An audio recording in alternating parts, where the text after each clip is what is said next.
Hey everybody, what's going on? And welcome to Guns N' Roses Central. And I want to do a true story episode today about Slash and, of course, Bob Dylan.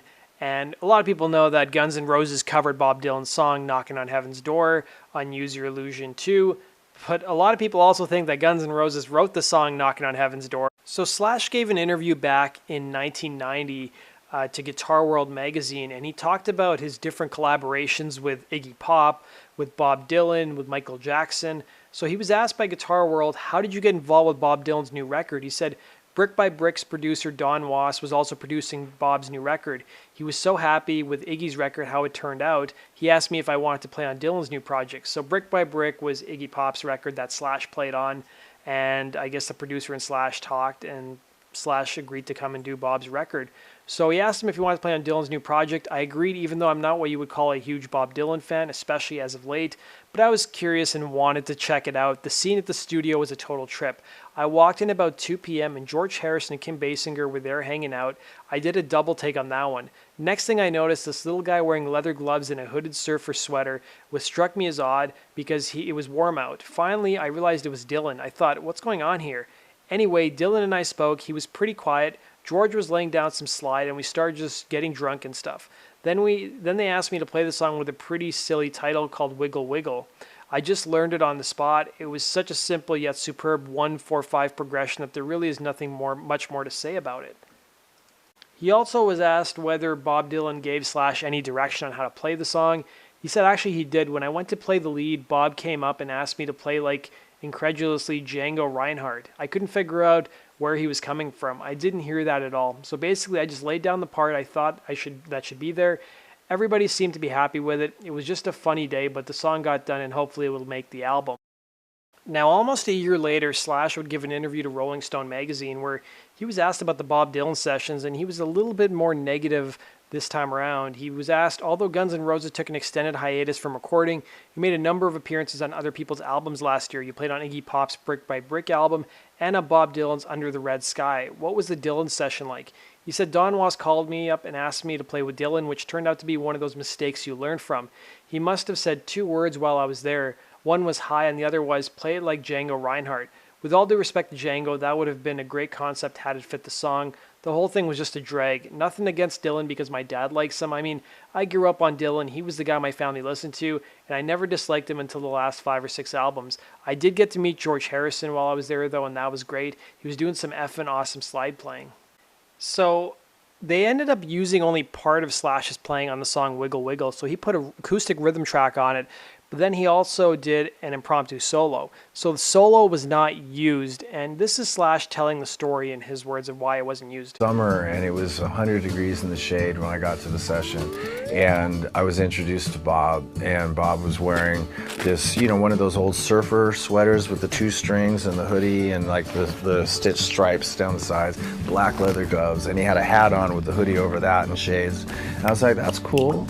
And so, the song was a real basic song, and I actually, I put an acoustic rhythm guitar track on, and then put what I thought was one of my better one-off solos on there, and George Harrison was there, and I watched him do his slide session. Kim Basinger was there for what reason I don't know, but that's how she and I first met. And so then I took off home and I said, send me a rough mix whenever you get one. And so Don had the tape messaged over a couple days later, and I'm listening to it, and it's a song Wiggle Wiggle. It's a very sort of innocuous kind of song in the first place. And so then here comes the solo section, and it just, acoustic. And then a pointless acoustic section, and then the song kicked back in, and I called Don, what happened to the guitar solo? He goes, well, Bob thought it sounded too much like Guns N' Roses, which for me was the ultimate compliment. All things considered, at least I was a part of a band that had an identifiable sound, and the guitar playing was recognizable enough for Bob to notice that.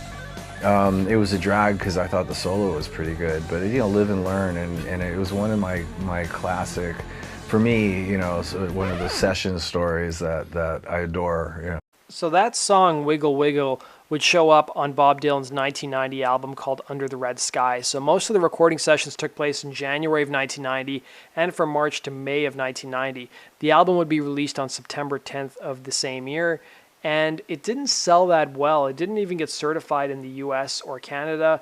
It was certified gold in Switzerland, though, selling over 25,000 units, and it was certified silver in the UK, selling over 60,000 units. Now, even Bob Dylan has echoed his frustration with the record, and that was shared by a lot of critics at the time. So in a 2006 interview with Rolling Stone, he said that the album's shortcomings resulted from hurried and unfocused recording sessions due to his activity with the Traveling Wilburys at the time. He also claimed that there was too many people working on the album and that he was very disillusioned with the recording industry during this period of his career. Now, Dylan critic Patrick Humphreys, who was the author of The Complete Guide to the Music of Bob Dylan, was particularly harsh in his assessment of Under the Red Sky, stating that the album was everything that Oh Mercy wasn't: sloppily written songs, lazily performed, and unimaginatively produced. He also singled out one track in particular, which was a track that Slash played on, Wiggle Wiggle. He said, "Then there's Wiggle Wiggle, worse than anything Dylan has ever recorded. Maybe not that bad, but certainly up there, jostling for position in that particular part of hell, where the jukebox plays nothing but Joey from Desire and Had a Dream About You Baby from Down in the Groove." Wiggle Wiggle was one of the songs that critics jumped on, particularly the line "Wiggle Wiggle Wiggle like a bowl of soup," which was taken as proof that Dylan has lost it. Definitely, permanently, and irrevocably. It was hard to disagree. It's hard to reconcile such a line with a man who wrote Desolation Raw. Of course, you can't get a Hamlet or Like a Rolling Stone every time out of the traps, but Wiggle Wiggle, question mark. Now, even though critics were mostly not favorable towards the record, there was some critical support the album did receive from The Village Voice, who wrote, "To my astonishment, I think Under the Red Sky is Dylan's best album in 15 years. A record that may have even signaled a ridiculously belated, if not totally meaningless, return to form. It's fabulistic, biblical, the tempos are post-punk like ought to be, with Kenny Aronoff's spirits and shuffles grooving ahead like a 60s folk rock never did." And Paul Nelson, who wrote for The Musician, called the album a deliberately throwaway masterpiece. And when The Voice held its Paz and Jop critics poll for 1990, Under the Red Sky placed it at number 39 for the best records of the year. And in the end, album sales were disappointing. Like I previously said, it peaked at number 38 on the US charts and number 13 in the UK. And according to the book Down the Highway, The Life of Bob Dylan, the disappointing record sales of the album made him depressed. On top of that, Dylan's second wife had just signed for divorce in August of 1990. And things didn't end just there, so in 2005, Q Magazine included the lead off-track Wiggle Wiggle in a list of the 10 terrible records by great artists. They also had Time Magazine, which placed Wiggle Wiggle on the list of the 10 worst Bob Dylan songs, noting that it sounds like the theme song to one of the tripped-out television shows beloved by toddlers and drug users. The song was covered on the 2014 Bob Dylan tribute album, Bob Dylan in the 80s, Volume 1 by Slash and Aaron Freeman. Its lyrics were also a namesake for the Danish pop-punk band Big Fat Snake.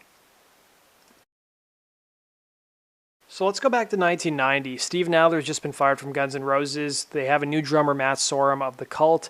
And one of the first songs he records is Knocking on Heaven's Door for the Days of Thunder soundtrack, which was a Tom Cruise movie.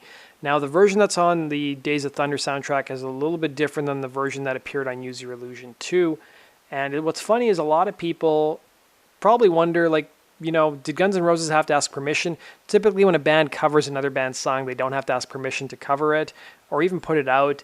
But when it comes to royalties, a good chunk of the royalties go to the original writer of the song. So even though Knocking on Heaven's Door is a really popular Guns N' Roses song, Bob Dylan probably made way more money off of it than Guns N' Roses ever will.